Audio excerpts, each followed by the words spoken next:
I haven't been touched in 8 years, the billionaire said, then kissed the obese virgin. He's one of the richest men alive, powerful, cold, and untouchable since the day his wife died. She's a shy, plus-sized woman who's never been kissed, just trying to make a living as his cook. But when their worlds collide, one simple touch changes everything. What starts as a quiet job in a lonely mansion turns into something no one expected. A broken man's confession, a woman's fight to be seen, and a love the world refuses to understand. As gossip spreads and secrets from the past surface, both of them are forced to face a painful truth. Sometimes the hardest thing isn't falling in love. It's believing you deserve it. He's haunted by guilt. She's terrified of rejection. So when the cameras close in and the world laughs at their love, will he hide again in silence? Or will one kiss be enough to prove that even the untouchable can be saved? Tell me in the comments where you're watching from right now, and if this story speaks to you, make sure you hit subscribe so you don't miss the next one. Steam rose from the pot of hearty beef stew as Georgia Holloway stirred it with practiced care. The rich aroma of herbs and slow-cooked meat filled the community center's humble kitchen, bringing a small smile to her face. She'd added extra vegetables, just like her grandmother taught her, to make sure the veterans got a proper, nourishing meal. "Bless their hearts," she murmured, ladling generous portions into bowls. Her arms ached from hours of cooking, but seeing the grateful faces of the veterans made it all worthwhile. The serving line moved steadily as she worked, her gentle, "Here you go, sugar," and "God bless you," accompanying each bowl she handed out. But then she heard them. Those whispered words that cut like knives coming from a cluster of church ladies hovering near the dessert table. Look at her serving all that food when she should be on a diet herself. One woman snickered, not quite quietly enough. I heard Pastor Jim's wife say her size is becoming an embarrassment to the church. Another added with mock concern. Well, what do you expect? She probably samples everything she cooks. Georgia's hand trembled slightly as she continued ladling stew, her chest tightening with each cruel word. She'd known these women for years, had cooked for their children's baptisms, their wedding anniversaries. The betrayal stung worse than the insults. She blinked rapidly, willing the tears not to fall. Not here, not now. The veterans didn't deserve to have their meal service disrupted by her hurt feelings. So she did what she'd always done, smiled through the pain, and kept serving. "Would you like some more cornbread, sir?" she asked an elderly veteran in a wheelchair, her voice steady despite the lump in her throat. The event seemed to stretch on forever, but finally the last bowl was served and the cleanup began. Georgia was just finishing loading the dishwasher when her phone buzzed. A text from Pastor Jim. "Please stop by my office before you leave." The walk to the church next door felt like marching to her own execution. She'd been catering church events for 8 years. Surely the gossip hadn't gotten that bad. But deep down, she knew what was coming. Pastor Jim's office was warm and familiar, filled with books and family photos. But today it felt cold and foreign. He couldn't quite meet her eyes as she settled into the chair across from his desk.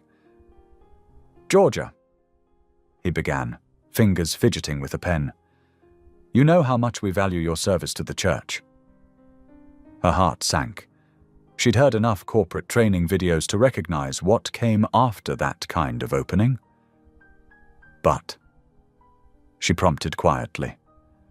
He sighed heavily. "But some concerns have been raised by certain board members about maintaining a professional image in our church functions."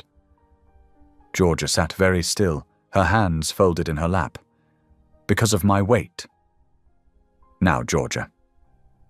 He looked uncomfortable. "It's not just that. Some feel that as the face of our church catering services, we need someone who projects a more health-conscious image." The words hit her like physical blows. each one confirming what that critical voice in her head, the one that sounded so much like her mother, had always said, "You're not good enough. You'll never be good enough." "I understand," she said softly, though her heart was breaking. "I'll finish out the month's commitments." "Actually," Pastor Jim shifted in his seat, "the board thinks it's best if we make the change immediately. We'll pay you through the month, of course." Georgia nodded, not trusting herself to speak. She gathered her purse and stood, her legs feeling wooden. "Georgia," Pastor Jim called as she reached the door. "I'm sorry. I truly am." The drive home was a blur of streetlights and unshed tears. Her small apartment welcomed her with silence and shadows. In the kitchen, she mechanically pulled out a container of leftover stew, the same recipe she'd served tonight, and ate it straight from the container, not bothering to heat it up. Her mother's voice echoed in her head, as clear as if the woman was standing right there. "If you'd just lose the weight, Georgia, you might find yourself a man. No one wants a woman who can't control herself." The cold stew turned to ash in her mouth. She set down her fork and pushed the container away, suddenly unable to take another bite. Doing what she'd done every night since she was a little girl, Georgia lowered herself to her knees beside her bed. "Lord," she whispered, her voice catching, "I don't understand your plan right now, but I trust you. Please, please just show me what to do next." As if in answer, her phone buzzed on the nightstand. With trembling fingers, she opened the new email. "Urgent placement opportunity. Private chef position. Temporary contract location. Coastal estate. Client. High-profile individual. Immediate start required competitive compensation." Georgia stared at the screen, her heart beating faster. She'd registered with the employment agency months ago, almost as an afterthought, never expecting anything to come of it. "Lord," she whispered again, this time with a hint of wonder in her voice, "if this is you, if this is your way of leading me, I'll go." She took a deep breath and clicked reply, her finger hovering over the keyboard for just a moment before she began to type. Sometimes, she reflected, when one door closes, God doesn't just open a window. He opens the whole wall. Maybe, just maybe, this was her moment to walk through it. The morning sun painted Georgia's small bedroom in gentle stripes through the Venetian blinds. She stood before her open closet, carefully selecting what to pack. Her hands trembled slightly as she folded her best black slacks and crisp white blouses into the weathered suitcase that had belonged to her grandmother. "Lord," she whispered, smoothing a wrinkle from a sleeve, "I sure hope you know what you're doing with this one." Her fingers brushed against her favorite apron, white cotton with tiny red cherries embroidered along the hem. It was worn at the edges but spotlessly clean. She'd sewn up a small tear last month, determined to make it last another year. Now she folded it carefully on top of her clothes. Last but never least, she picked up her Bible from the nightstand. The leather cover was soft and creased from years of daily reading, its pages marked with colorful tabs and underlined verses. She tucked it securely between layers of clothing. "Well," she said to her reflection in the mirror, "I guess this is what starting over looks like at 46 years old." She attempted a smile, but it came out wobbly. Loading her ancient Toyota Corolla took just 2 trips. The suitcase, a box of essential cooking tools she couldn't bear to leave behind, and her purse. The car grumbled to life on the 3rd try, as though sharing her reluctance to leave the familiar behind. The GPS guided her out of the city and onto winding coastal roads.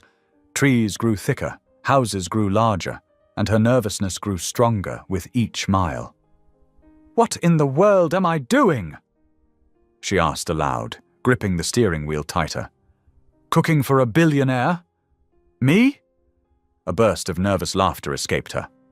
"Lord, you must have quite the sense of humor. I mean, What does a billionaire even eat?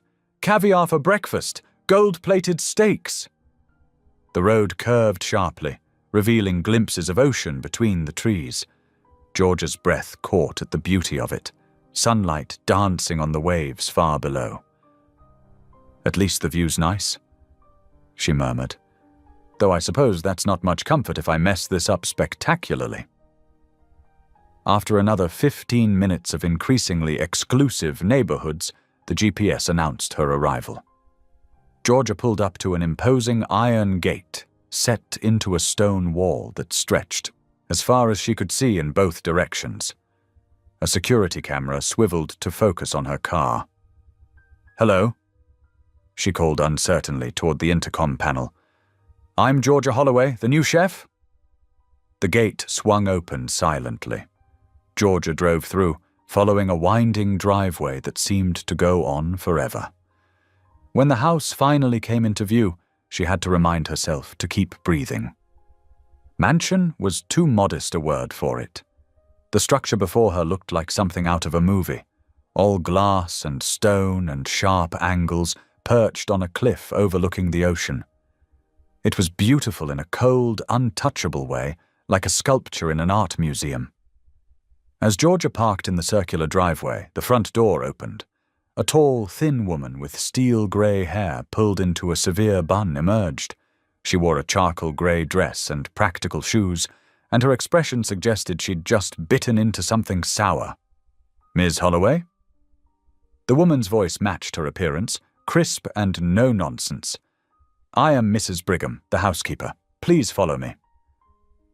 Georgia grabbed her cooking tools and hurried to keep up with Mrs. Brigham's brisk pace. "Thank you, ma'am. I appreciate—" "Your belongings will be taken to your quarters." Mrs. Brigham interrupted, leading her through the front door. "First, you must learn the rules." The interior of the mansion was even more impressive than the exterior. Every surface gleamed with a perfection that seemed almost artificial. Their footsteps echoed on marble floors, and Georgia felt suddenly very aware of her practical shoes and simple clothes. "The kitchen is this way?" Mrs. Brigham continued, leading her through a series of rooms that felt more like a museum than a home. Everything was arranged just so, but nothing felt lived in.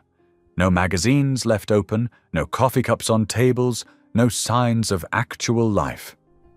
The kitchen, when they reached it, was a chef's dream, all stainless steel and state-of-the-art equipment. But like the rest of the house, it felt untouched, as though no one had ever actually cooked there. "Mr. Thorne takes his meals in the dining room at 7 o'clock in the morning, 12:30 in the afternoon, and 6 o'clock in the evening," Mrs. Brigham recited. "You will prepare the meals and leave them on the table. Under no circumstances are you to remain in the dining room or attempt to interact with Mr. Thorne directly." Georgia nodded, trying to take it all in. "Does Mr. Thorne have any particular preferences or dietary restrictions I should know about?" "He eats whatever is served," Mrs. Brigham replied flatly. "Though I would suggest avoiding anything too experimental. Mr. Thorne appreciates consistency." The tour continued through what felt like endless rooms, each as perfect and lifeless as the last.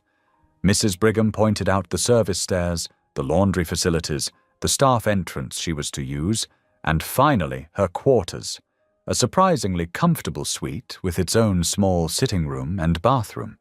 "Your personal effects will be here shortly," Mrs. Brigham said. "Dinner service begins in 3 hours. Do you have any questions?" Georgia had about 1,000 questions, but something told her Mrs. Brigham wasn't the person to ask. "No, ma'am, thank you." Left alone in the kitchen, Georgia took a deep breath and rolled up her sleeves. "Well, Lord," she murmured, tying on her cherry print apron. "I guess it's just you and me now." She opened the industrial-sized refrigerator and found it fully stocked with premium ingredients. After some consideration, she decided to start with what she knew best, a hearty beef stew with fresh vegetables and herbs, the kind that could warm both body and soul. As she worked, she hummed old hymns under her breath, the familiar motions of chopping and stirring helping to calm her nerves. The kitchen gradually filled with the rich aroma of simmering stew.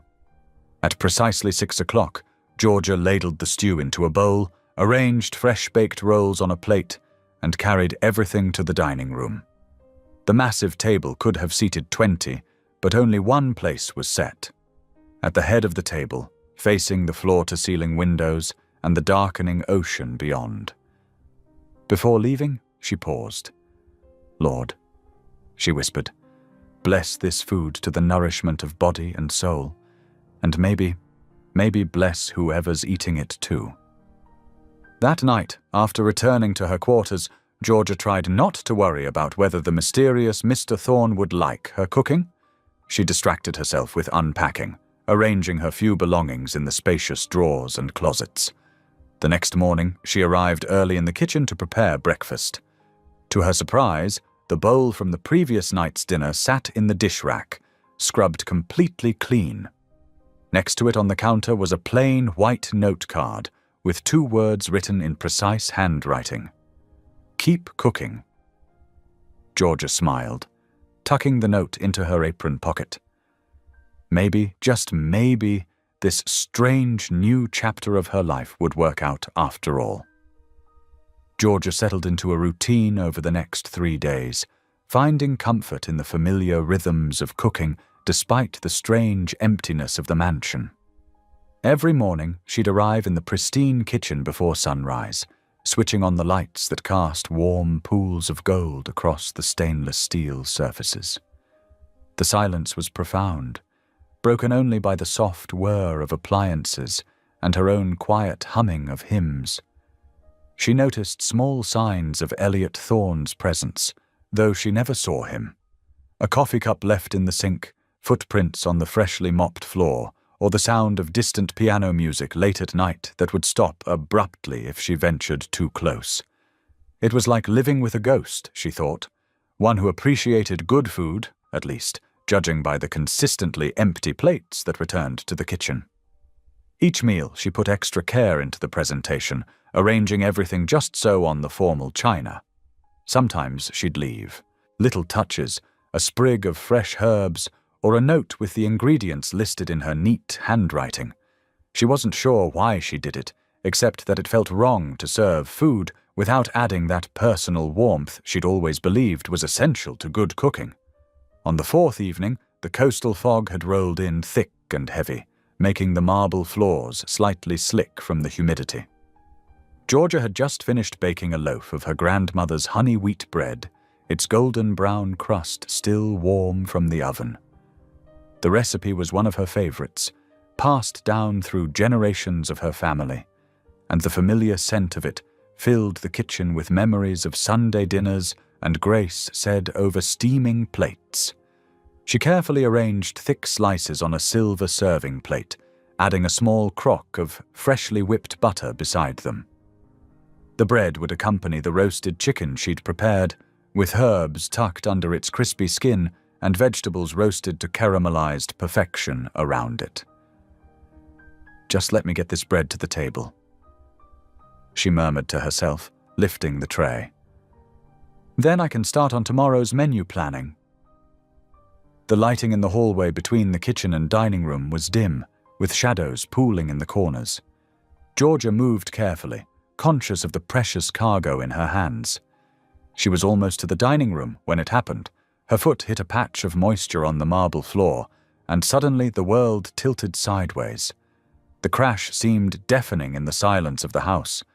The silver tray hit the floor with a resounding clang, bread slices scattered across the marble like fallen leaves, and the butter crock cracked into pieces. "Oh no, oh no," Georgia whispered, dropping to her knees despite the protest of her joints. She began gathering the scattered bread, fighting back tears of frustration. This was exactly the kind of thing that could cost her this job, and she couldn't afford. A shadow fell across the floor beside her, and Georgia's breath caught in her throat. A tall figure had stepped out of the darkness of a nearby doorway, moving with the careful grace of someone used to going unnoticed. As he knelt beside her, Georgia got her first look at the mysterious Elliot Thorne.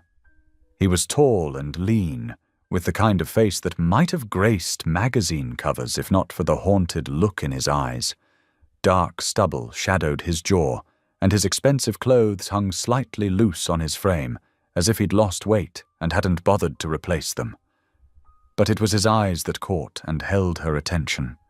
They were a striking shade of grey, like storm clouds gathering over the ocean, and filled with such profound sadness that it made her heart ache. Without speaking, he reached for a piece of bread at the same moment she did.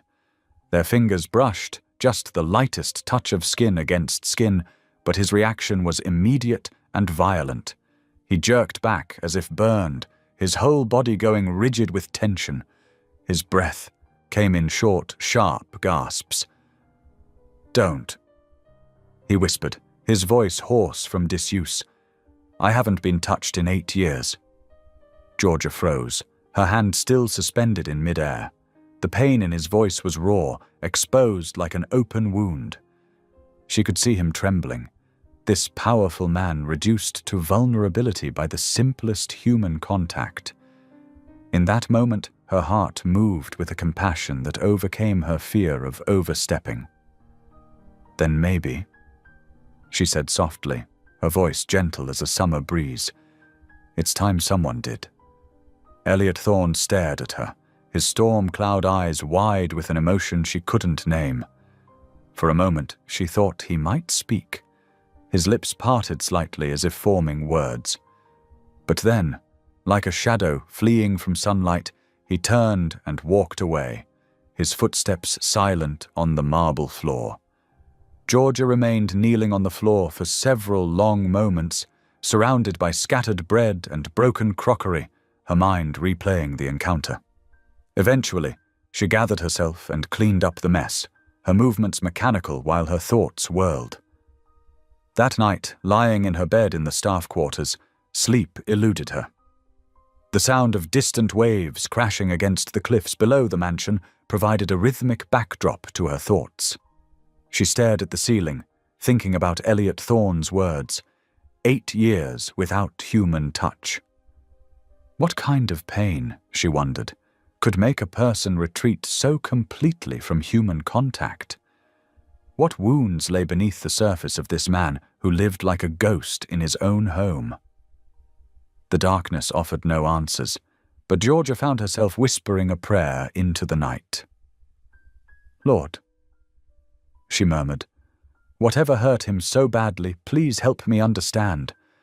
And if it's your will, maybe help me help him heal."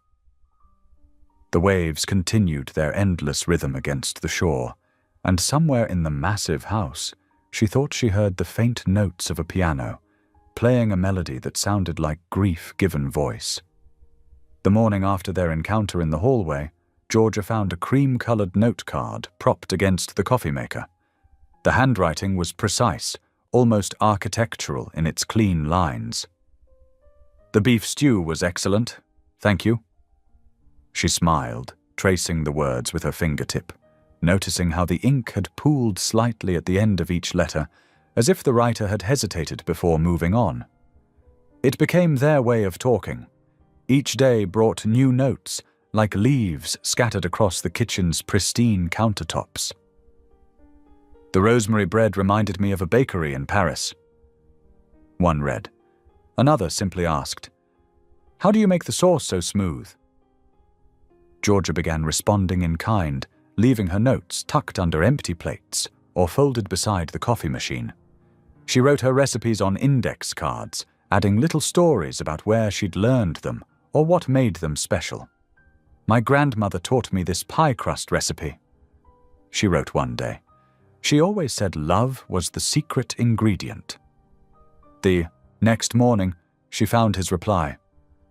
"Isabel used to say the same thing. She was my wife. She loved to bake." It was the first time he'd mentioned his wife by name, and Georgia felt the weight of that trust. She responded carefully, writing on a pale blue napkin, "She sounds like she had a beautiful soul." As the days passed, their notes grew longer, more personal. Elliot shared memories of Isabel's favorite dishes, her love for fresh strawberries, how she would only eat chocolate cake on rainy days. Georgia found herself looking forward to his messages, each one revealing another piece of the man who lived like a shadow in this vast house. One Wednesday evening, as the setting sun painted the kitchen in shades of amber and gold, Georgia stood at the stove stirring a pot of homemade vegetable soup. Without thinking, she began to hum. An old hymn her grandmother had taught her. "Great is thy faithfulness." The melody filled the kitchen, mingling with the steam rising from the pot. She was halfway through the second verse when she felt it, that subtle shift in the air that meant she wasn't alone. She didn't turn around, but she could sense him there, lingering in the doorway like a moth drawn to lamplight. The hymn continued to flow from her lips, soft and sure. When she finally glanced over her shoulder, their eyes met. Elliot stood with one shoulder against the doorframe, his face half hidden in shadow. But his eyes, those storm cloud eyes, were fixed on her with an intensity that made her breath catch. "You remind me of someone who used to sing," he murmured, his voice rough with emotion. Georgia's hands stilled on the wooden spoon. "Then I hope it brings you peace?" she replied softly. He didn't respond, but he didn't leave either. Instead, he remained in the doorway, silent and still, until the last notes of the hymn faded into the evening air. Only then did he slip away, leaving nothing but the lingering sense of his presence. Georgia finished preparing dinner with trembling hands, her mind full of questions she didn't dare ask. Who had sung to him before? Was it Isabel? What happened to make this man retreat so completely from the world? That night, as she sat in her room reviewing recipes for the next day, she heard it, the sound of piano keys being struck, hesitant at first, then growing more confident.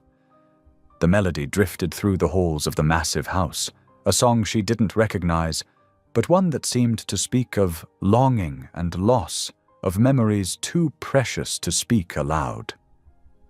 She closed her eyes and listened, imagining Elliot at the piano, his long fingers moving across the keys, perhaps remembering another time when music filled these rooms. The piece spoke of something deep and painful, like a wound that had never properly healed. Each note seemed to carry a story, of love found and lost, of silence and solitude, of grief held so tightly it had become a shield against the world. Georgia sat perfectly still, letting the music wash over her, understanding that she was witnessing something profound, the first cracks in the walls Elliot had built around himself. As the final notes faded into silence, Georgia opened her eyes to find tears on her cheeks. She wiped them away gently, her heart full of compassion for this broken man who was, perhaps, beginning to remember how to feel. The next morning, she left a note alongside his breakfast. Music has a way of saying what our hearts can't find words for. When she returned later, she found his response written in that precise hand. Some words are too heavy to carry alone. And so their dance continued, a careful choreography of written words and shared silences, of music in the night and hymns in the kitchen. Two souls moving slowly, cautiously toward understanding, neither quite ready to acknowledge the fragile connection growing between them. Each day brought small changes. His notes grew longer, more personal. Sometimes she would catch glimpses of him in the house, no longer hiding completely in shadows. And every evening, as she prepared dinner, she would sing softly, knowing he was listening, hoping that somehow her simple songs might help heal whatever wounds had driven him into such profound isolation. The rhythm of their days became a gentle tide, his notes flowing out, her responses flowing back, punctuated by moments of quiet connection that grew more frequent with each passing day. In the vastness of the mansion, They had created something delicate and precious, a language of their own, spoken in handwritten words and melodies carried on the evening air. And through it all, Georgia prayed, not for any particular outcome, but simply for wisdom to understand and grace to help heal. She knew that somewhere beneath Elliot's carefully constructed walls lay a heart that remembered how to feel, how to connect, how to live fully in the world again. She just had to be patient enough to let him find his way back at his own pace. The mansion seemed to exhale, like a living thing waking from a long slumber. Georgia noticed it first in small ways. Curtains drawn back to let sunlight stream across polished floors, windows cracked open to let in the salt-tinged breeze. Fresh flowers began appearing in crystal vases throughout the house, their sweet perfume chasing away the sterile silence that had dominated the halls. Even Mrs. Brigham's stern demeanor softened around the edges. One morning, Georgia caught the housekeeper humming while arranging lilies in the foyer, a faint smile playing at the corners of her mouth. When their eyes met, Mrs. Brigham didn't try to hide it. "It's good to hear music in these walls again," the housekeeper said softly, touching a velvet petal. "The house has been too quiet for too long." Georgia continued her daily rhythm of cooking and leaving notes, while Elliot's responses grew longer and more personal. Sometimes she'd find little sketches in the margins, a musical note, a flower, fragments of the life he'd locked away for so long. But their peaceful routine shattered one crisp morning when Mrs. Brigham burst into the kitchen, her face tight with worry. She thrust a tabloid magazine onto the counter, its glossy pages open to a grainy photograph. Georgia's heart sank as she saw herself, arms full of grocery bags, walking up the mansion's front steps. The headline screamed in bold letters, "Billionaire's plus-size chef. Is she feeding more than his appetite?" The article was cruel, filled with snide comments about her weight and speculation about her relationship with Elliot. They called her the lonely billionaire's comfort cook. And worse, questioning her qualifications and suggesting she was taking advantage of a grief-stricken man. "Mr. Thorne needs to be informed," Mrs. Brigham said, her voice strained. This could attract more unwanted attention. Before Georgia could respond, heavy footsteps echoed down the hall. Elliot appeared in the doorway, his face thunderous, a tablet clutched in his white-knuckled grip. The kitchen staff scattered to the corners of the room, leaving only Georgia, Mrs. Brigham, and the angry billionaire.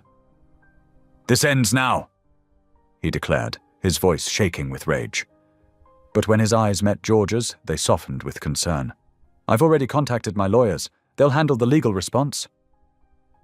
Georgia felt tears welling up in her eyes. "I'm so sorry, Mr. Thorne. I never meant to cause trouble." "No." Elliot's voice cracked like a whip, making everyone jump. He looked around at the staff members trying to blend into the walls. "Listen to me, all of you. This woman deserves respect. She has brought more life and kindness into this house than anyone has in years. I won't tolerate any gossip or disrespect toward her. Is that clear?" The staff murmured their agreement and filed out quickly, Mrs. Brigham herding them along with quiet efficiency. When the door swung shut, Georgia and Elliot were left alone in the suddenly silent kitchen. "I should go," Georgia whispered, wiping at her eyes. "The last thing you need is this kind of scandal." "Georgia." Elliot stepped closer, his presence filling her awareness. His hand trembled as he reached out, fingers brushing her cheek with butterfly gentleness. "You shouldn't be sorry for being kind." Before she could process what was happening, he leaned down and pressed his lips to hers. The kiss was gentle, hesitant, trembling with emotion. His fingers cradled her face like she was something precious and fragile. Georgia's heart thundered in her chest as the world seemed to stop spinning for just a moment. When they finally pulled apart, Elliot rested his forehead against hers, his breathing unsteady. "I didn't mean to," he whispered. "I just needed to feel human again." Georgia stood frozen, her mind whirling with emotions she couldn't name. Elliot stepped back, vulnerability written across his features, then turned and walked quickly from the kitchen. Later that night, Georgia knelt beside her bed, hands clasped tightly as she prayed. "Lord, I don't know what to do," she whispered into the darkness. "My heart is pulling me one way, but I'm scared. What if this isn't your plan? What if I'm not strong enough to help him heal?" The ocean waves crashed outside her window, their rhythm steady and sure, but offering no answers. She touched her lips, still feeling the ghost of that kiss, torn between the warmth blooming in her heart and the cautioning voice of her faith. The mansion creaked and settled around her, its walls now holding one more secret, one more moment of connection between two lonely souls searching for their way forward. Georgia remained on her knees, praying for guidance, while the night deepened and stars wheeled overhead, each one holding its own quiet promise of hope.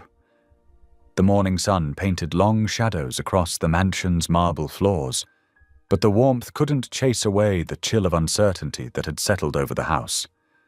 Georgia's hands shook slightly as she measured coffee grounds, the familiar task doing little to calm her racing thoughts.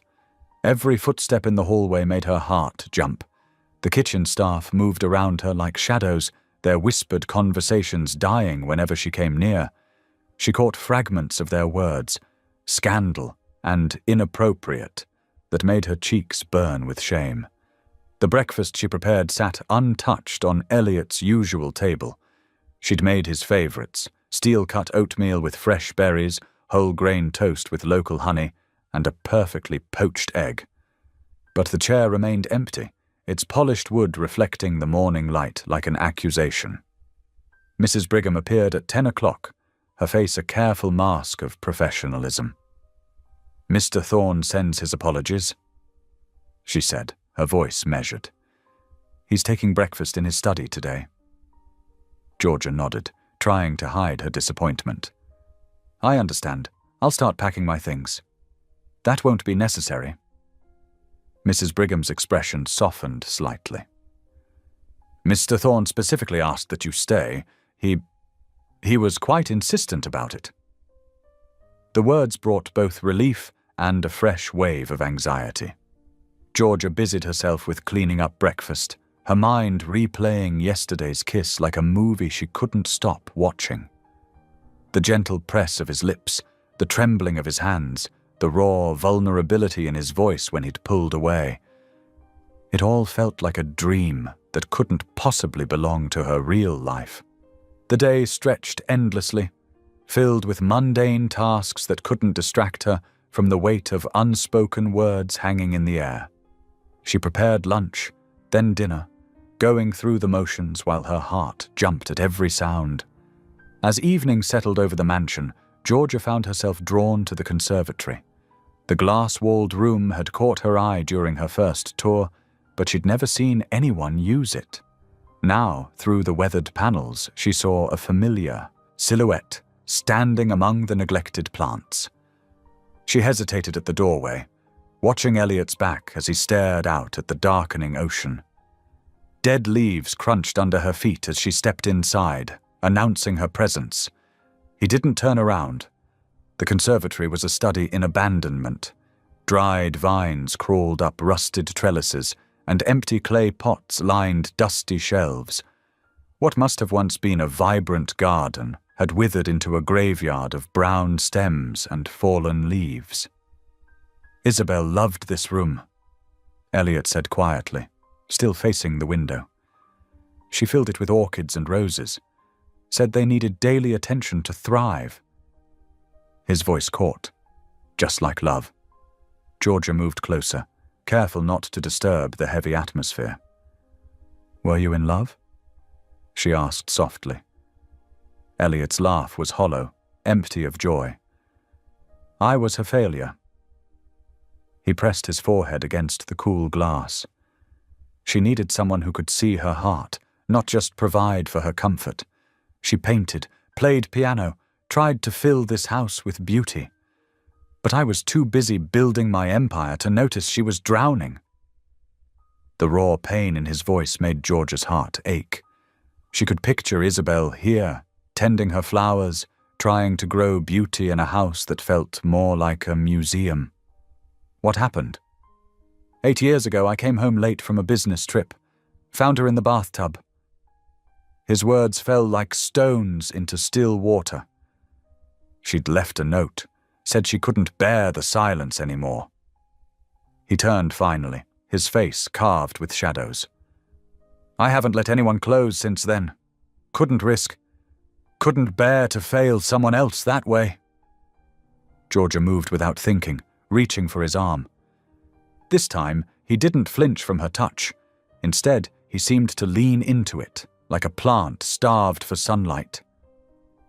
I don't deserve kindness, he whispered, his voice rough with emotion. Georgia's heart swelled with compassion. This wasn't about romance or attraction. It was about healing, about the deep human need for connection.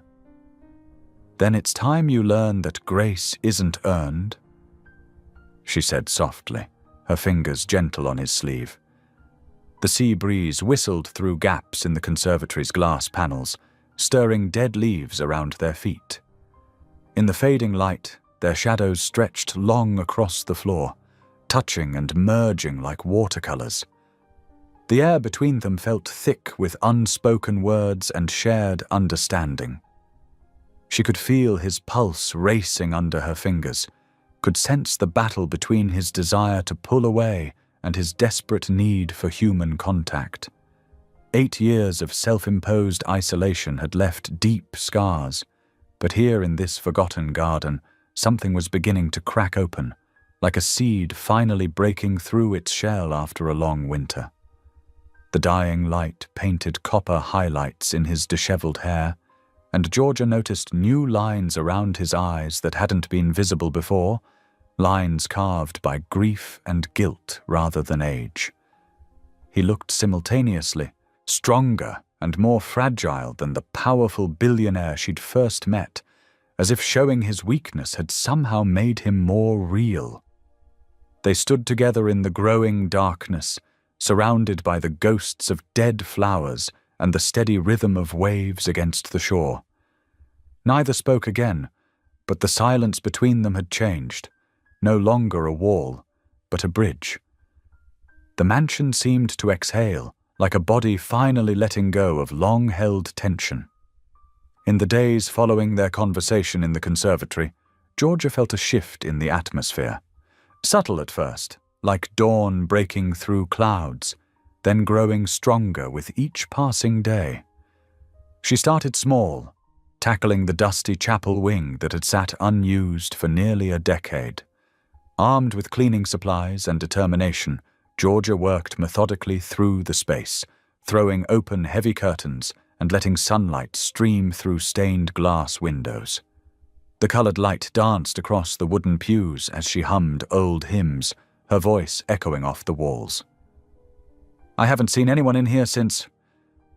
Mrs. Brigham's voice startled Georgia as she polished the small altar. The housekeeper stood in the doorway, her usual stern expression softened by memory. Would you like to help? Georgia asked gently, holding out a dust cloth. To her surprise, Mrs. Brigham rolled up her sleeves and joined her. As they worked side by side, the older woman shared stories about Christmas services and Easter celebrations that used to fill this space with joy. For the first time, Georgia saw beyond the housekeeper's rigid exterior to the heart that had been quietly grieving the loss of life in this house. Inspired by this breakthrough, Georgia turned her attention to the kitchen staff next. She noticed how they ate their meals quickly and alone, scattering to different corners of the vast house. It didn't sit right with her spirit. Food was meant to bring people together, not drive them apart. We're going to have family-style dinners. she announced one morning, her tone brooking no argument. "Everyone together, once a week to start." When the staff exchanged uncertain glances, she added softly, "Including Mr. Thorne." The first staff dinner was awkward, with conversation barely rising above whispered requests to pass the salt.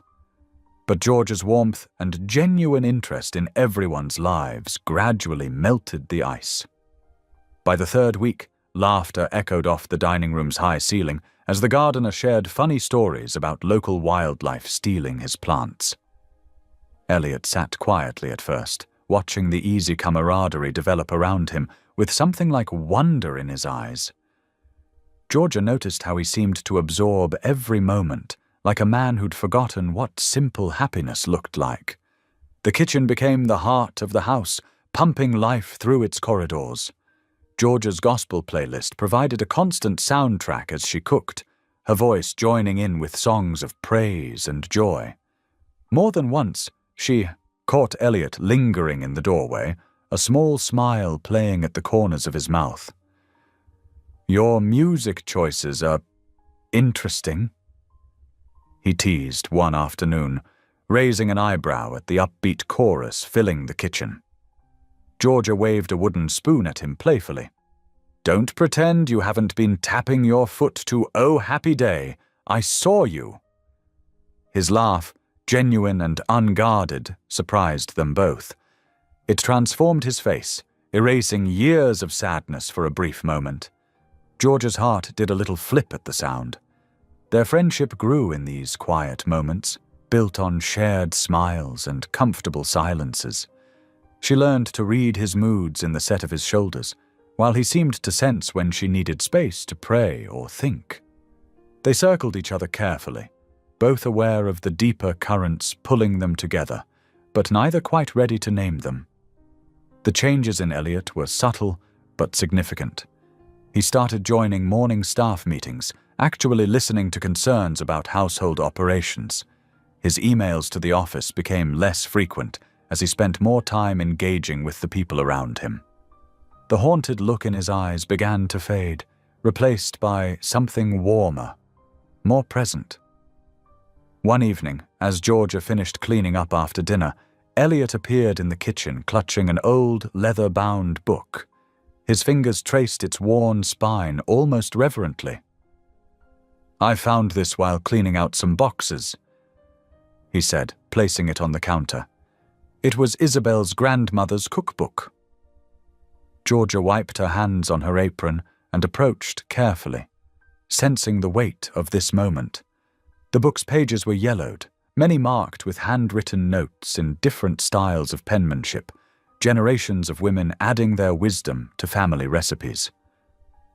"I'd forgotten what home feels like until you walked in," Elliot said quietly, his voice rough with emotion.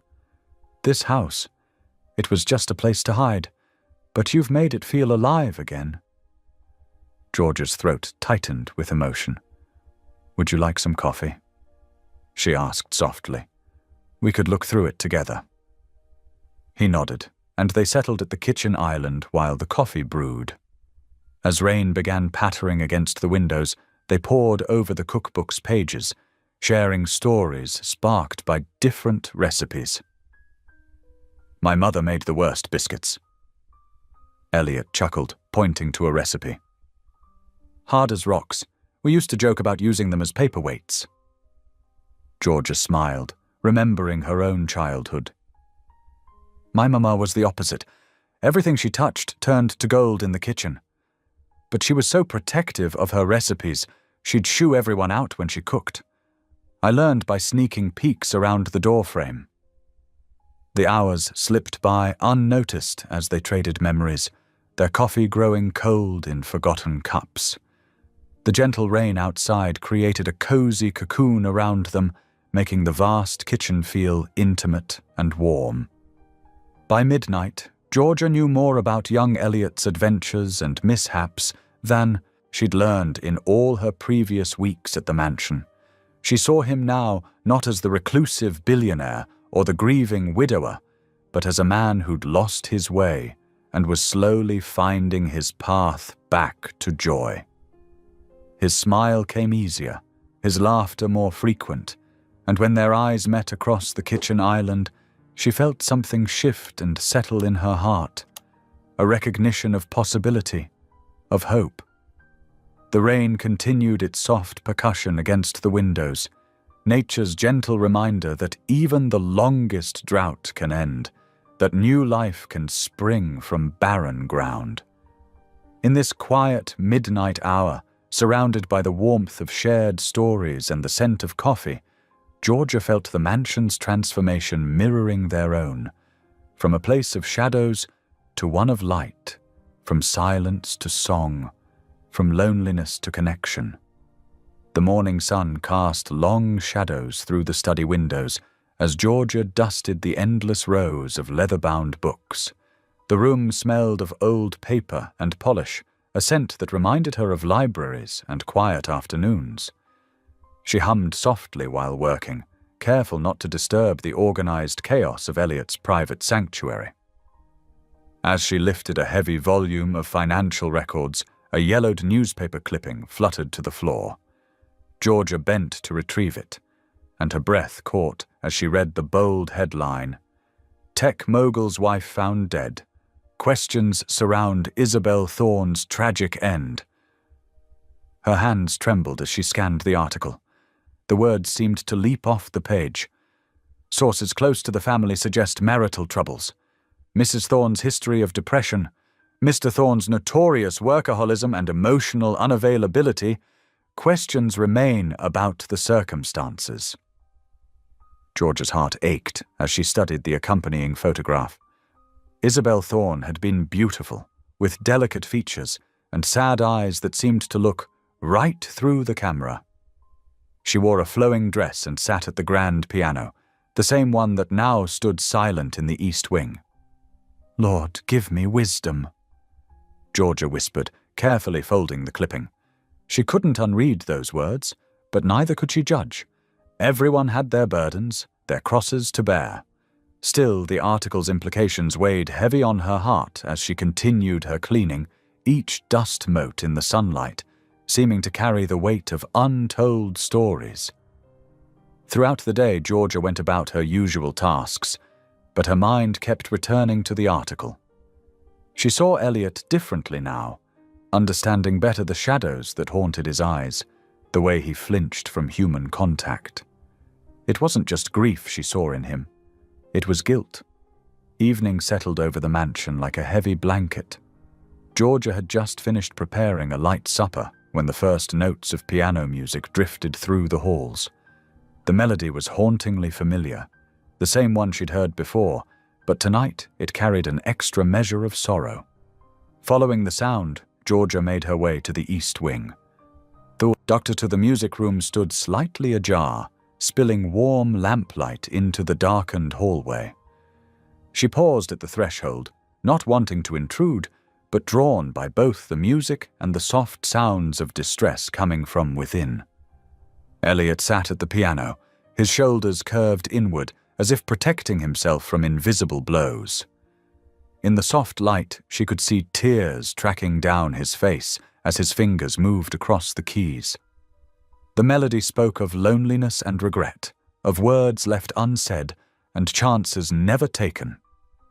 Without thinking, Georgia began to sing softly. "Amazing grace, how sweet the sound that saved a wretch like me." The piano music faltered, then stopped. Elliot's hands fell away from the keys, but he didn't turn around. "You shouldn't have to see this side of me," he whispered, his voice rough with emotion. Georgia took a step into the room, then another. "Maybe it's the side that needs the most love." The words hung in the air between them, heavy with meaning. Elliot's shoulders began to shake, and Georgia moved closer, placing a gentle hand on his back. This time, he didn't pull away. "I killed her," he said, so quietly she almost missed it. "Not with my hands, but with my neglect, with my silence, with my absence." Georgia pulled up a chair beside him, close enough to offer comfort, but not so close as to overwhelm.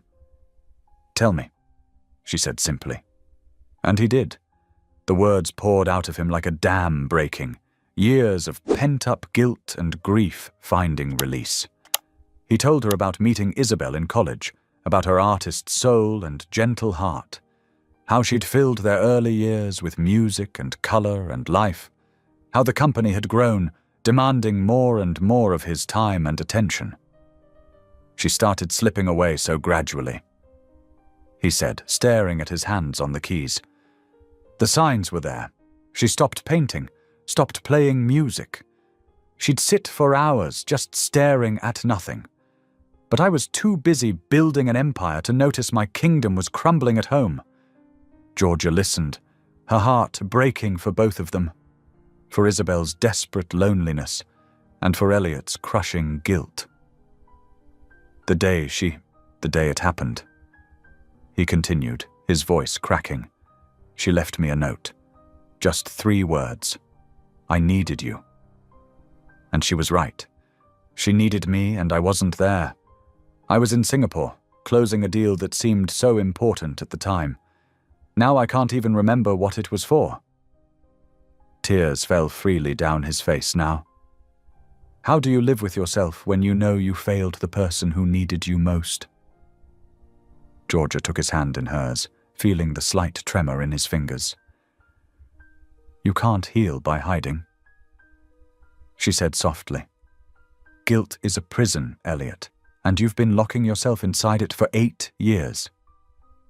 He turned to look at her then, really look at her, his eyes red-rimmed but clear.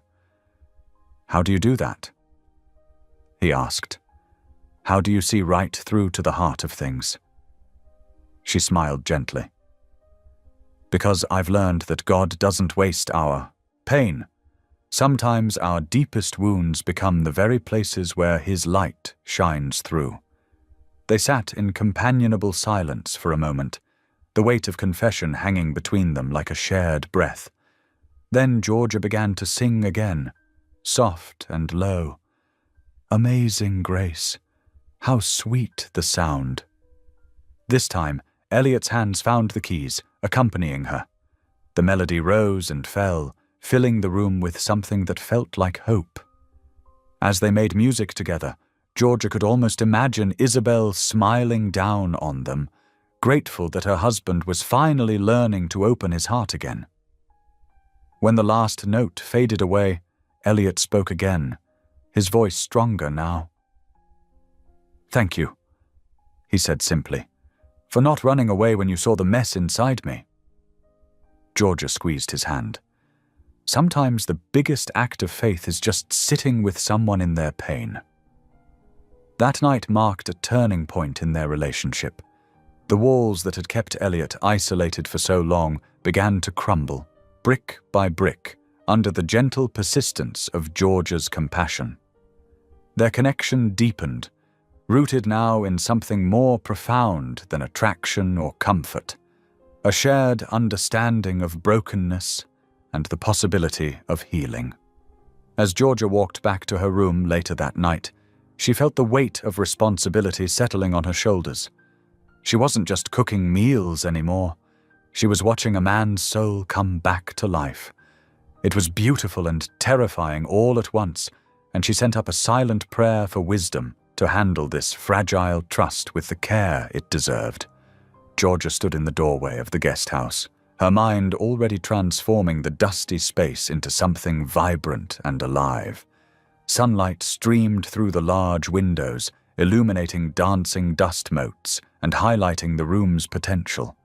She could see it all so clearly, tables where lonely hearts could gather, a bustling kitchen where healing could begin, one meal at a time. What do you think? She asked, turning to Elliot, who stood beside her, his hands in his pockets. He surveyed the space thoughtfully. It needs work, he said, running a hand along a counter thick with dust.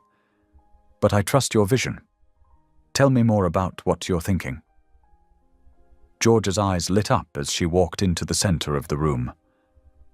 Well, we could put industrial stoves here, she gestured, and prep tables along this wall. Maybe some round tables by the windows where people can sit and talk while they eat. She paused, suddenly self-conscious. I know it's a big ask. It's perfect. Elliot interrupted, a small smile playing at his lips. This place has been empty for too long. Like me, I suppose. Over the next few weeks, the guest house transformation became their shared mission. Georgia coordinated with local contractors, while Elliot handled permits and equipment orders. They spent hours together picking out appliances, their shoulders brushing as they looked through catalogues. This one, Georgia would say, pointing to a commercial range. Done, Elliot would reply, never questioning the cost. What else do we need? The local volunteer response overwhelmed them both. Church groups, veterans organizations, and community members stepped forward to help with painting, cleaning, and organizing.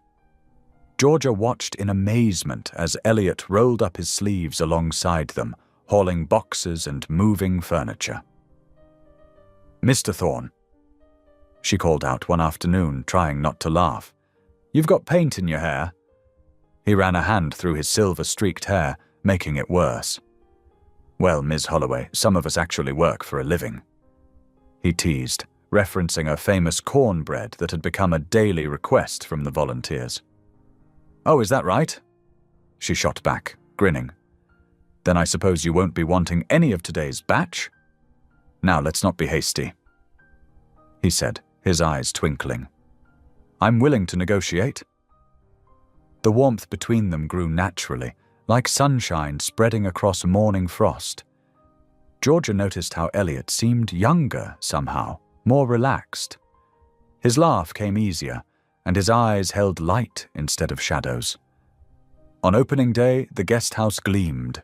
Fresh paint brightened the walls, new curtains framed the windows, and the kitchen equipment sparkled.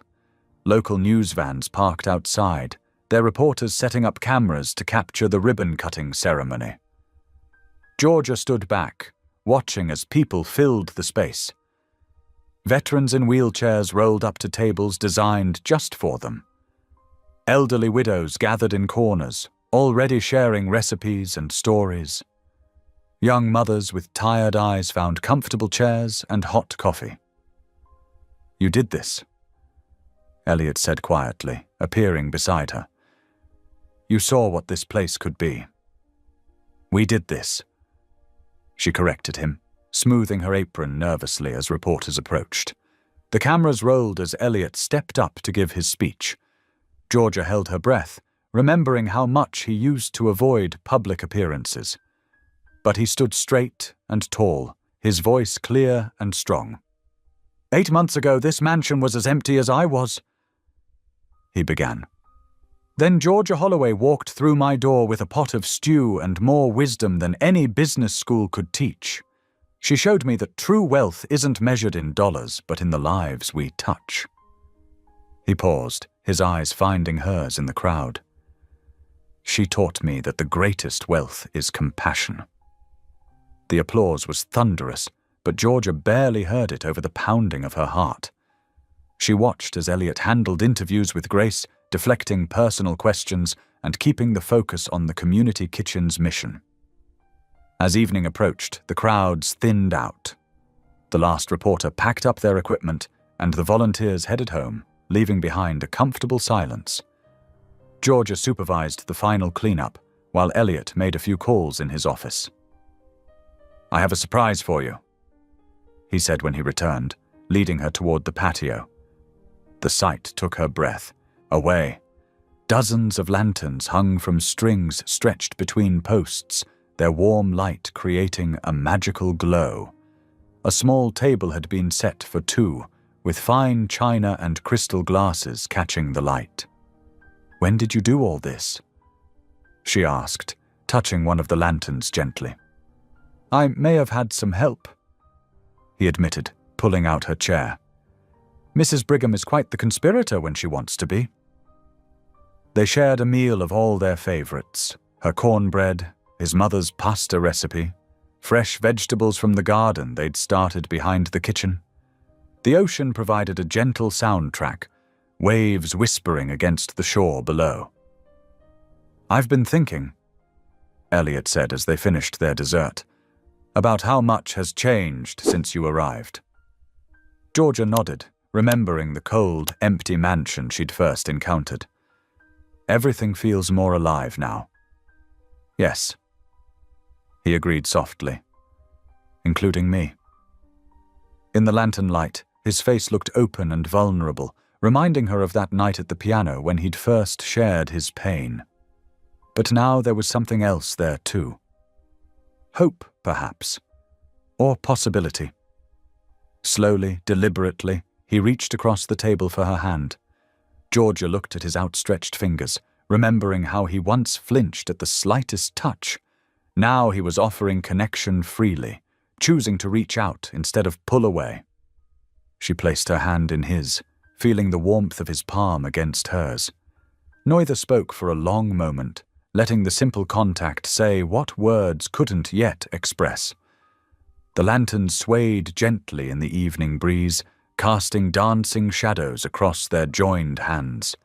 In that moment, under a sky full of stars and surrounded by the gentle glow of lanterns, Georgia felt something shift and settle in her heart. This wasn't just about helping someone heal anymore. This was about two people discovering that sometimes the most unexpected paths lead exactly where you're meant to be. Their fingers remained intertwined as they sat in comfortable silence, listening to the waves and watching the lantern light flicker against the gathering dark. The piece lasted exactly 3 days after the community kitchen's opening. Georgia was preparing breakfast when Mrs. Brigham hurried into the kitchen, her usually composed face twisted with concern. "Dear, you need to see this," she said, holding up her tablet. Georgia wiped her hands on her apron and took the device. The screen showed a national morning news program, and her heart stopped when she saw her mother's face. Sarah Holloway sat primly in a studio chair, her silver hair perfectly styled, wearing the same disapproving expression Georgia remembered from childhood. "My daughter has always used food to manipulate people," Sarah was saying, her voice crisp and cold. "She thinks if she feeds them enough, they'll overlook her shortcomings. Now she's found herself a lonely billionaire to pity her. It's embarrassing, really." The reporter leaned forward. "So, you're saying Georgia Holloway is using Elliot Thorne? She's buying love with pity, just like she's always done." Sarah's lips curved in a familiar smirk. "Though I must say, she's aimed higher than usual this time." Georgia's hands trembled so badly she nearly dropped the tablet. Mrs. Brigham quickly took it from her, pulling her into a fierce hug. "That woman doesn't deserve to call herself your mother," she muttered, but the damage was done. Within hours, the interview went viral. Social media exploded with cruel memes and nastier comments. Local news vans appeared outside the mansion gates, reporters shouting questions whenever anyone entered or left. By afternoon, the first protesters arrived. They carried signs with horrible messages about Georgia's weight, her faith, her race. Some suggested she was a gold digger, others claimed she was ruining Elliot's reputation. Their voices carried across the mansion grounds, each word a fresh wound. Georgia tried to keep working, to focus on preparing dinner, but her mother's words kept echoing in her head. Had she been fooling herself? Was she really just using pity to make people love her? Elliot found her in the kitchen, staring blankly at an unpeeled potato. Without a word, he wrapped his arms around her from behind, resting his chin on her shoulder. "I've already called security," he said softly. "They'll clear those idiots away." Georgia squeezed his hand but pulled away. "You shouldn't have to deal with this. Your company's stock price dropped 5 points today because of me. I don't care about the stock price. But you should." She turned to face him, forcing herself to meet his eyes. "You've worked too hard to build everything you have. I won't be the reason it all falls apart." "Georgia." His voice cracked slightly. You're the reason it all started making sense again." She touched his cheek gently, memorizing the feel of his skin under her fingers. "You've got your reputation to protect. The board members are already calling, aren't they?" His silence was answer enough. "I saw the headlines," she continued. "Billionaire's charity case. Tech mogul's plus-size problem. They're turning us into some kind of circus. We can weather this." He insisted. "I'll hire the best PR team. We'll give interviews, show them the real story." "And what is our real story, Elliot?" The question hung between them, heavy with unspoken feelings. He reached for her, but she stepped back. "I need some air," she whispered, hurrying from the kitchen. Georgia spent the rest of the day in a daze, going through the motions of her routine while her heart crumbled piece by piece. She served dinner, cleaned up, and retreated to her room early, claiming a headache. At midnight, when the mansion was silent, she began to pack. Her hands moved mechanically, folding clothes into her old suitcase. She left behind anything Elliot had given her: the chef's knives, the new aprons, the cookbook he'd found at an auction. In the kitchen, she wrote her note with trembling fingers. "Thank you for letting me bring life back into your home, but I can't let you be destroyed because of me." She hesitated, pen hovering over the paper, so many words crowding her throat. In the end, she simply signed her name. The drive away from the mansion felt surreal. Protesters still camped outside the gates caught her headlights, but in the dark, they didn't recognize her modest sedan. Their signs cast strange shadows in the night. Tears blurred her vision as she turned onto the coastal highway. The same road that had brought her to hope now carried her away from it. The ocean roared somewhere in the darkness, its sound mixing with her quiet sobs. She drove without destination, her mother's words chasing her into the night. Buying love with pity. Maybe she had been. Maybe that's all she'd ever done, trying to feed people enough love that they'd forget she wasn't worthy of it herself. The night grew deeper around her as she left behind the mansion, the community kitchen, and the man who had somehow slipped past all her careful defenses. She drove until the tears made it impossible to see, then pulled over at a rest stop, put her head on the steering wheel, and let grief wash over her in waves. "Lord," she whispered into the darkness, "I thought this was your plan. I thought, finally." But she couldn't finish the prayer. The only sound was the distant surf and her own broken breathing as the night wrapped around her like a shroud. Morning crept into the mansion like a grey mist. The usual warmth that had filled these halls over the past weeks had vanished, leaving behind only echoes of what was lost. Mrs. Brigham discovered the note first, her hands trembling as she read George's farewell. Without a word, she carried it to Elliot's study. He sat at his desk, staring at his laptop screen without seeing it, dark circles under his eyes suggesting he hadn't slept. When Mrs. Brigham placed the note before him, his face drained of what little color it had. "Sir," she said softly, "Miss Holloway is gone." Elliot's fingers traced the words on the paper, reading them once, twice, then again and again. His thumb smudged the ink where a tear had fallen on the word home. The paper crinkled in his grip as his shoulders hunched forward. "When?" he asked, his voice barely above a whisper. "Sometime in the night, sir. Her room is empty. Mrs. Brigham hesitated. "She left behind all the gifts you gave her." Elliot nodded slowly, still staring at the note. "Thank you, Mrs. Brigham. That will be all." The housekeeper lingered for a moment, concern etched on her face. "Should I arrange for a new chef, sir?" "No." The word came out sharp, final. "No one else." As Mrs. Brigham quietly closed the door, Elliot leaned back in his chair, George's note clutched in his hand. The mansion seemed to hold its breath, waiting for something that wouldn't come. No hymns drifted up from the kitchen. No warm aromas filled the air. No gentle laughter echoed through the halls. Days passed in a fog of silence. The staff moved like ghosts through their duties, speaking in whispers as if afraid to disturb the heavy quiet. Elliot tried to work, opening emails and staring at spreadsheets, but the words blurred together meaninglessly.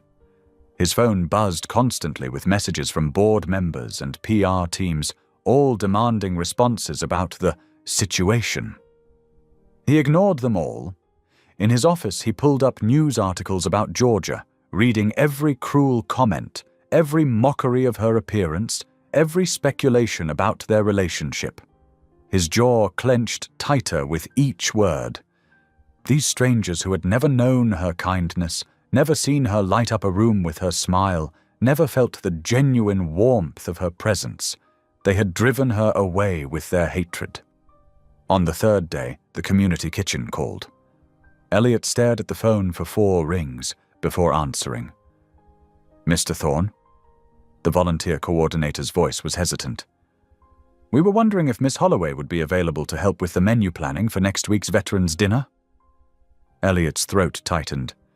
"She's no longer with us." "Oh." The disappointment was palpable. "Will she be back soon? The veterans keep asking about her cornbread, and Mrs. Jenkins says no one makes chicken soup quite like Georgia does." "I'm sorry," Elliot managed. I don't know if... He couldn't finish the sentence. After hanging up, he sat in silence, remembering how Georgia's face would light up when talking about the community kitchen, how she'd spend hours planning menus to accommodate everyone's needs, how she treated each person who came through those doors with dignity and care. That evening, he found himself wandering through the mansion's kitchen. It was spotless, everything in its place. But it felt wrong. Empty. Dead.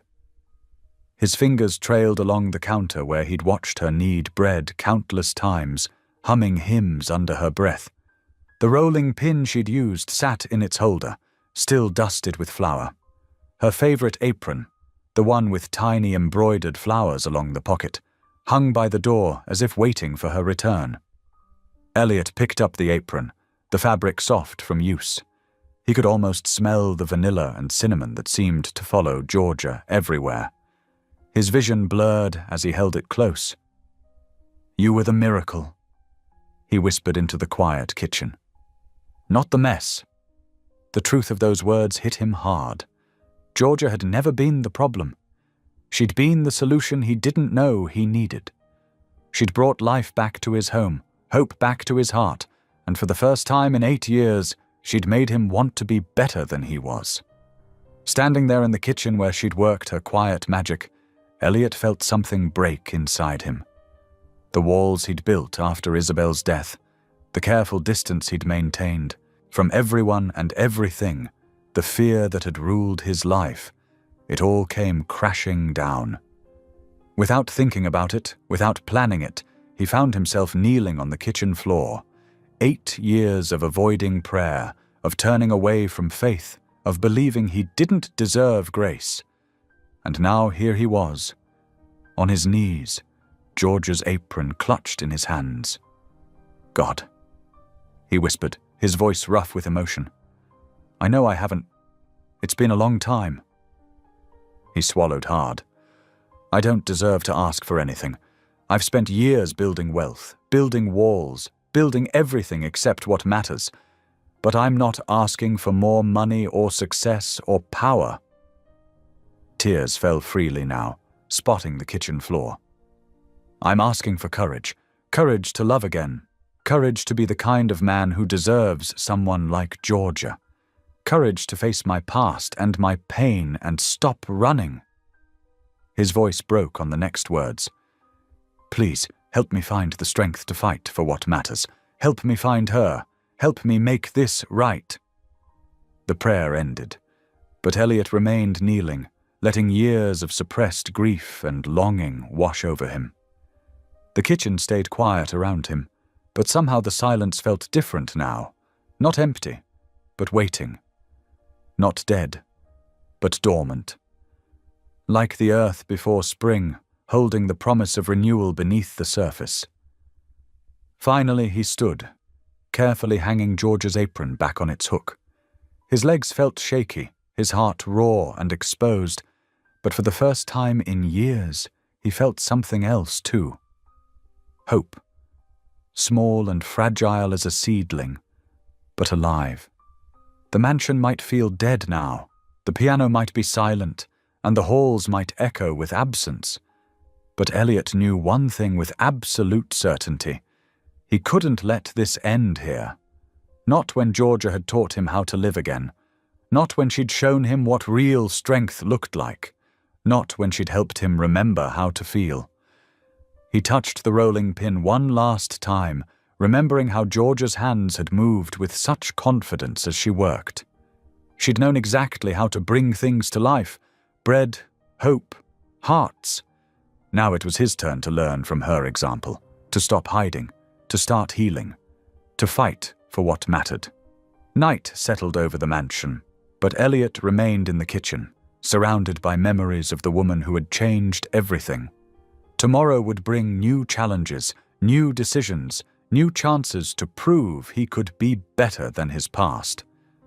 But for now, he let himself feel the full weight of loss and love, knowing that sometimes the deepest prayers are the ones we pray on our knees in empty kitchens, holding nothing but hope and an apron full of memories. 6 days. 6 endless days since Georgia had left, and each one stretched longer than the last. The mansion's halls echoed with a silence that felt heavier than before she'd arrived, because now Elliot knew what he was missing. On the 7th morning, he sat in his study, absently scrolling through news feeds when he found himself watching that cruel interview again. Georgia's mother, a sharp-featured woman with judging eyes, sat primly on a floral couch, speaking words that dripped with poison. But this time, instead of feeling anger, Elliot focused on the location tag beneath her name. Speaking from Millbrook, Tennessee. His hands trembled as he grabbed his car keys. The sky outside matched his mood, dark clouds gathering, promising rain. He didn't bother packing a bag or telling the staff where he was going. He just needed to drive, to move, to do something to break this paralyzing emptiness. The first drops hit his windshield as he pulled out of the gates. By the time he reached the highway, the rain was falling in sheets, but he kept going. The wipers beat a steady rhythm as memories of Georgia flooded his mind. He remembered her standing in his kitchen that first night, the way she'd whispered grace over food she wasn't even going to eat. He saw her kneeling to help him pick up broken pieces of bread and china, unafraid to touch his trembling hands. He heard her humming hymns while she worked, her voice carrying peace into every corner of his home. Lightning flashed across the sky, illuminating the road ahead. 3 hours into his journey, the rain still hadn't let up. His hands gripped the steering wheel as he remembered their first real conversation in the conservatory, how she'd looked at him with such compassion when he'd confessed his failure with Isabel. "I don't deserve kindness," he'd told her. "Then it's time you learn that grace isn't earned." She'd replied. Now, driving through the storm, those words hit him with new force. Grace isn't earned. It never had been. All these years he'd been punishing himself, believing he had to atone for Isabel's death through isolation and self-hatred. But Georgia had shown him something different. She hadn't tried to save him. That's what he realized as mile markers flew past in the rain. She'd simply reminded him of God's mercy, through her cooking, her kindness, her quiet faith that infused everything she did. She'd brought life back into his home, not by forcing change, but by living out her beliefs with gentle authenticity. The storm intensified as night fell. Most drivers had pulled over, but Elliot pressed on. Every mile brought fresh memories. Georgia organizing family dinners for the staff, her face lighting up when she talked about the community kitchen, The way she'd touched his arm that night, he broke down at the piano. Near midnight, he crossed the Tennessee state line. His GPS told him Millbrook was just 30 minutes away. His heart pounded harder with each passing mile. What would he say to her? How could he explain that she'd awakened not just his heart, but his soul? The rain was still falling when he entered the small town. Street lights reflected off wet pavement, and the buildings looked sleepy and shuttered. He drove slowly, searching, until he spotted a familiar car parked outside a modest white church. George's aging sedan sat there, water streaming down its windows. Elliot pulled into the parking lot, killing the engine. Through the rain, he could hear music drifting from the church. Rich, soulful gospel harmonies rising above the storm. The sign out front read, New Hope Baptist Church, Sunday service 8:30 a.m. He glanced at his watch. 8:25. His clothes were rumpled from the long drive, and he hadn't shaved in days. But none of that mattered now. He stepped out into the rain, letting it soak through his expensive shirt and pants. The cold drops felt like a baptism, washing away his hesitation. Standing before the church doors, Elliot paused. The last time he'd entered a house of worship was for Isabel's funeral. 8 years of avoiding God, avoiding faith, avoiding vulnerability. And now here he was, dripping wet on a church doorstep in Tennessee.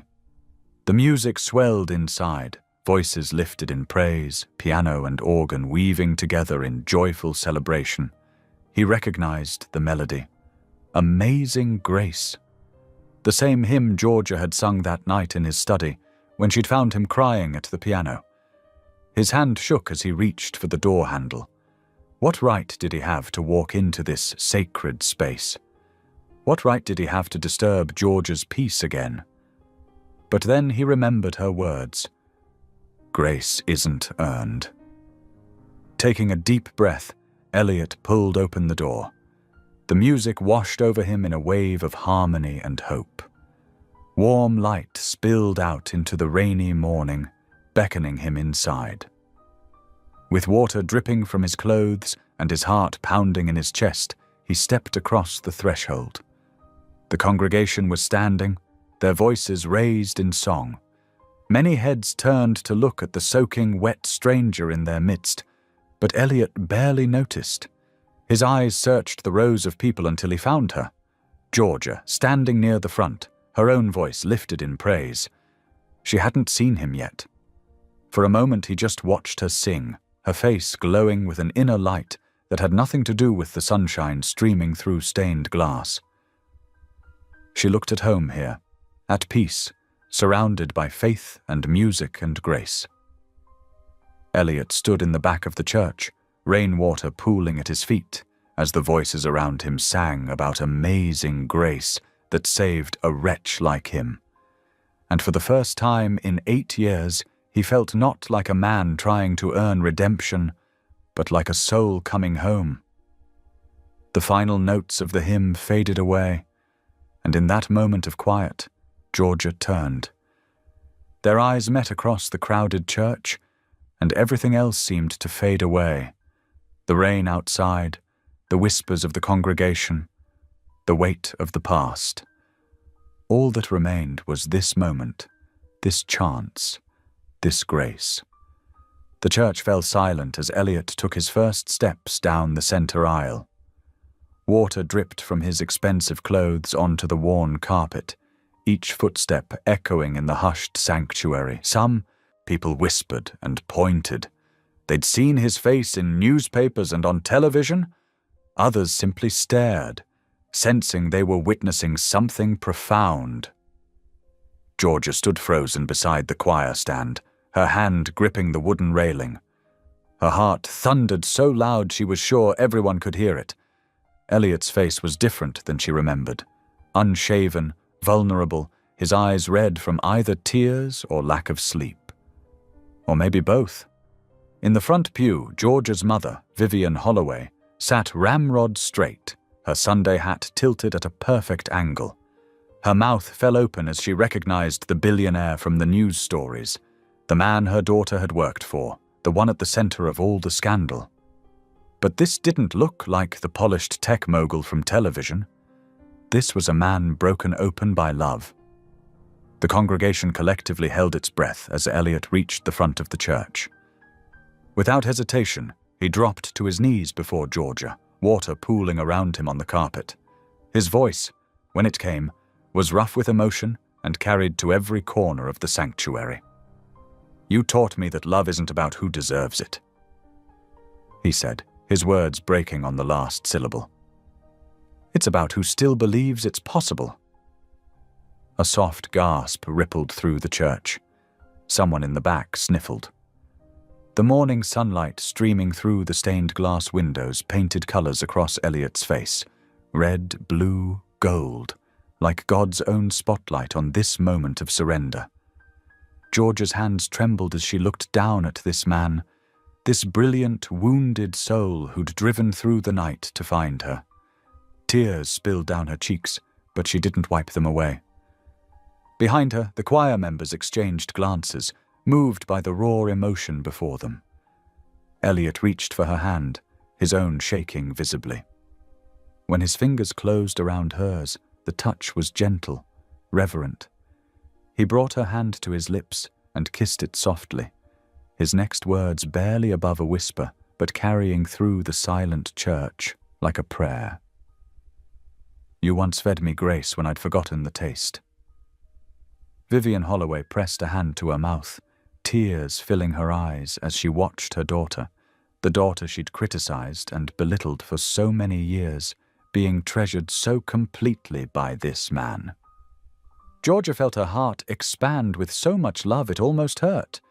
This wasn't just about romance, it was about redemption, about two broken people finding wholeness in God's perfect timing. She stepped forward, still crying, and reached down to help Elliot to his feet. "Then come sit beside me," she whispered, her voice thick with emotion. "We'll eat grace together this time." Several people in the congregation were openly weeping now. The pastor stood at his pulpit, his own eyes glistening as he watched this unexpected sermon unfold, a living testament to God's transformative love. Elliot rose slowly, his hand still holding Georgia's, water still dripping from his clothes. But his eyes never left her face, as if she were the only fixed point in his universe. The morning light caught the tears on his cheeks, making them shine like diamonds. Together they moved to an empty pew. Georgia's mother shifted over to make room, her expression softened by what she'd witnessed. The pastor cleared his throat, clearly moved, and began to speak about how God's love often comes to us in unexpected ways, through unexpected people. As the service resumed, Elliot and Georgia sat close together, their shoulders touching, their hands still intertwined. She could feel him trembling slightly, whether from the cold of his wet clothes or the magnitude of the moment, she wasn't sure. But when she squeezed his hand, he squeezed back, and she knew with absolute certainty that this was exactly where they both needed to be. The church's old heating system hummed softly, and the rain continued to fall outside. But inside, something profound had shifted. The congregation began to sing again, their voices rising in harmony, lifting prayers of thanksgiving for this visible miracle of love and grace. Elliot leaned closer to Georgia and whispered, "I didn't just come back for you. I came back for the person I become when I'm with you. Someone who believes in mercy again." Georgia turned to look at him, seeing past the billionaire facade to the man beneath, the one who'd driven through the night, walked into a strange church soaking wet, and knelt before her in front of everyone. The one who was learning, just as she had, that love doesn't require perfection, only presence. "Welcome home," she whispered back, and felt him relax beside her as the choir began to sing about amazing grace, about being lost and then found, about being blind but now seeing. The coastal mansion had transformed over the past few months. Where silence once ruled, joy now echoed through its halls. Sunlight streamed through windows that were no longer shuttered, and the gardens bloomed with fresh life. The community kitchen in the guest house buzzed with activity 6 days a week, serving hot meals and warm smiles to those in need. Georgia's influence touched every corner of the estate. The chapel wing, once gathering dust, now hosted weekly faith gatherings where people from all walks of life came together to pray and share their stories. Every Sunday afternoon, the sound of hymns and heartfelt prayers drifted through the open windows as Georgia led her prayer circle in the newly renovated sunroom. The kitchen staff had doubled to handle both the mansion's needs and the community outreach programs. Mrs. Brigham, who once moved through the house like a shadow, now smiled openly and helped coordinate volunteers. The dining room regularly hosted family-style meals where staff, volunteers, and visitors broke bread together. In the East Wing, Elliot had set up a technology training center where he mentored veterans, teaching them entrepreneurship skills and helping them build their own businesses. The sound of keyboards clicking and enthusiastic discussions about startup ideas replaced the hollow echo of empty rooms. His eyes lit up when explaining complex concepts to his students, and he'd found a new purpose in sharing his knowledge. On this particular evening, as the sun began its descent over the ocean, Georgia and Elliot stood together on the master suite's balcony. The sea breeze carried the salt-sweet scent of the water, and seagulls called out their evening songs. Georgia wore a flowing sundress that caught the wind, while Elliot had loosened his tie after a day of mentoring. "You know what I realized today?" Elliot said, his voice soft with wonder. 8 years of silence, and then you came singing." He shook his head, still amazed at how much had changed. "I used to think the quiet was protecting me, but it was just hiding me from life." Georgia turned to face him, her eyes reflecting the golden light of sunset. "That's what love does when it's real," she replied, her voice gentle but firm. "It sings louder than pain." She reached up and straightened his collar, a simple gesture that would have made him flinch just months ago. "Love doesn't erase the hurt, but it gives us a new song to sing." Elliot's arms slipped around her waist, drawing her close. There was no hesitation now, no fear in his touch.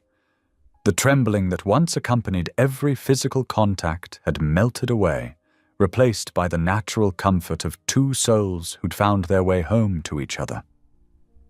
They stood there quietly, watching the waves dance below.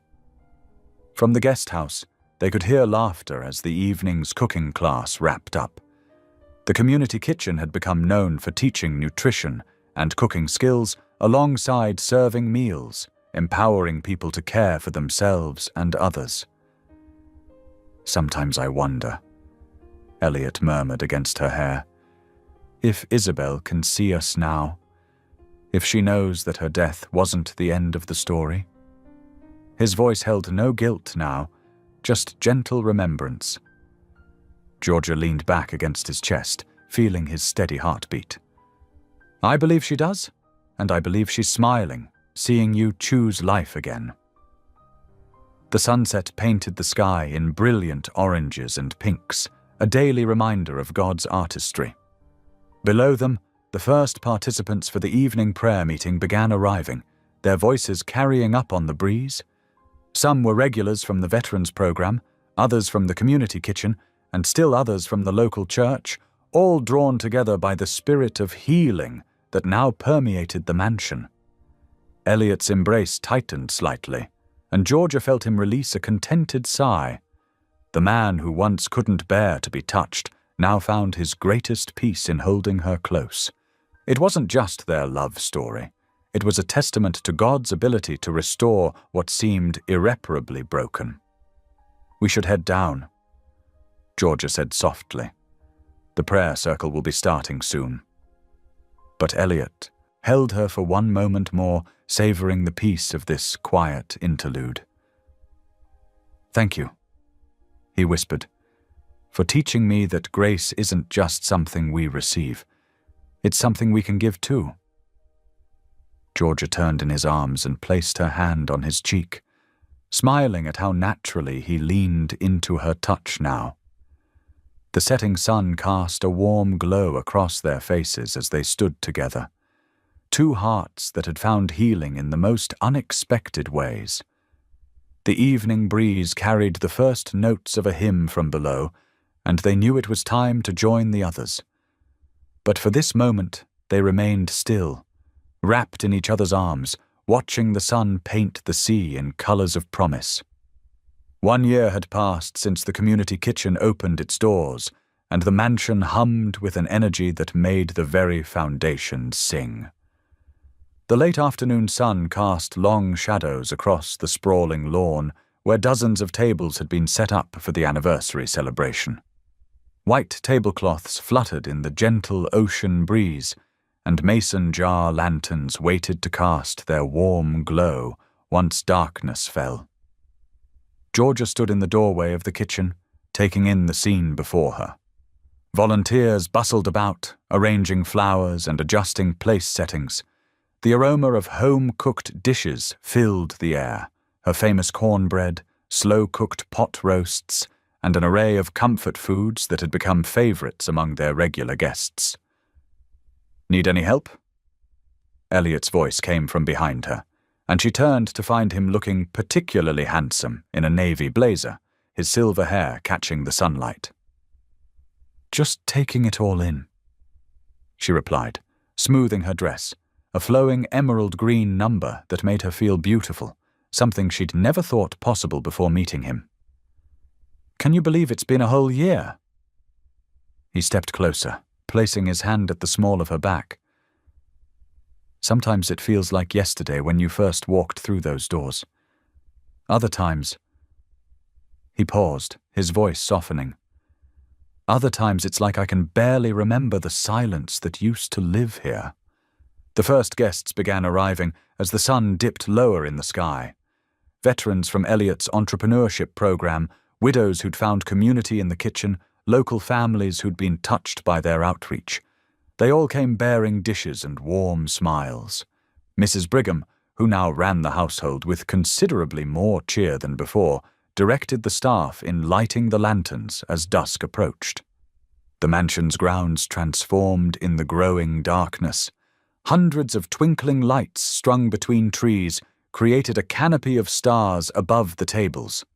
The fountain in the center of the garden provided a gentle backdrop of flowing water, and speakers hidden among the shrubbery played soft gospel music.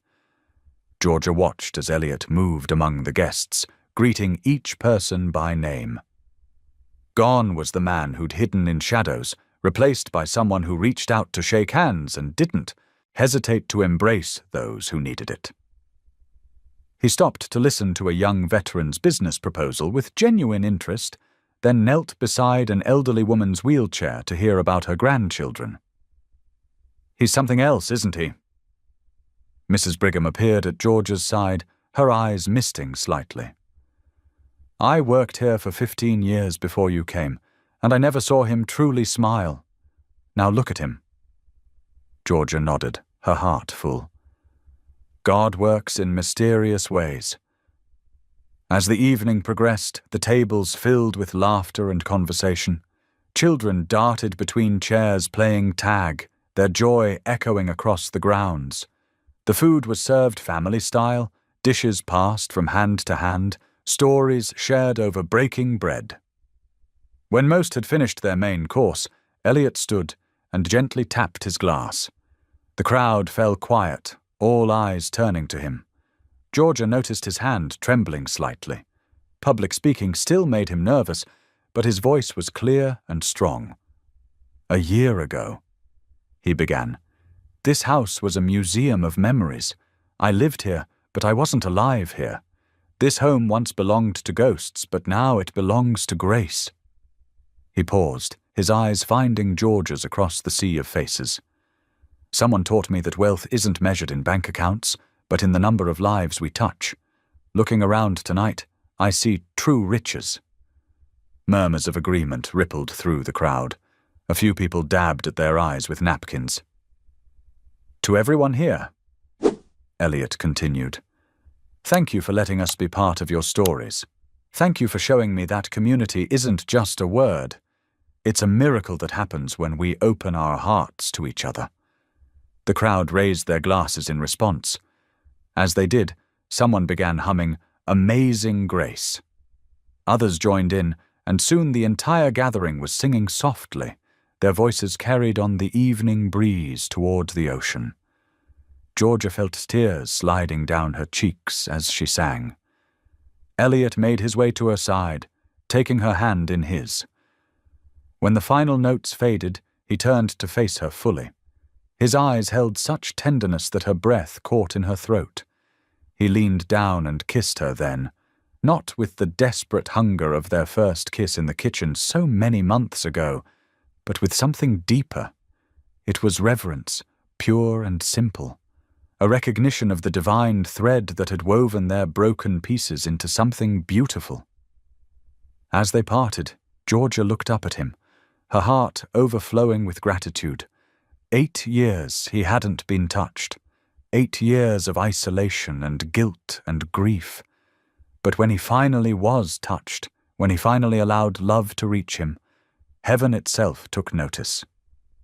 She could feel it in the gentle breeze that carried the scent of roses, in the soft murmur of conversations around them, in the way the lantern light seemed to dance with joy. Their joined hands rested on the table, surrounded by the family they'd built together. Someone told a joke, and laughter bubbled up from the other end of the table. A child's squeal of delight pierced the air as fireflies began to appear in the gathering darkness. The music played on, a gentle backdrop to the symphony of life that now filled this once silent place. In that moment, Georgia understood that grace wasn't just about receiving mercy. It was about how that mercy transformed you into someone who could offer it to others. She watched as Elliot squeezed her hand gently, his wedding ring catching the lantern light. The simple band was new, but the promise it represented was as old as faith itself. Love heals, hope restores, and grace makes all things new. The evening stretched on, full of faith and laughter, a testament to the power of opening doors that fear had kept locked. The mansion that had once stood as a monument to loss now pulsed with life, its windows glowing with welcome, its halls echoing with joy. And at its heart sat 2 people who had found each other in the midst of their brokenness, their clasped hands a quiet reminder that love's greatest miracle is its ability to make whole what was shattered. Thank you for being here. If something in this story stayed with you, I'd love to see you again. Subscribe, and tomorrow I'll bring you another story crafted with heart.